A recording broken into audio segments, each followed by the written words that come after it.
Hi, my name is Caroline Aguilar Clark, and I am a 3 to 6 auxiliary trainer here at MINT for the Montessori Institute of North Texas.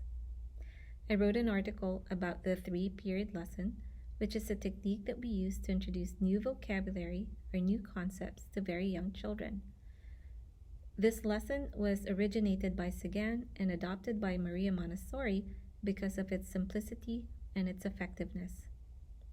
The title of my article, which is Experience, Exploration, and Expression, perfectly describes the whole lesson in itself.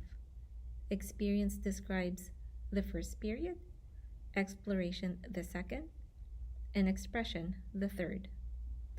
In addition, I wrote how the 3-period lesson mirrors the broader 3-stage learning cycle that we use throughout Montessori education, not just in the casa, but all throughout.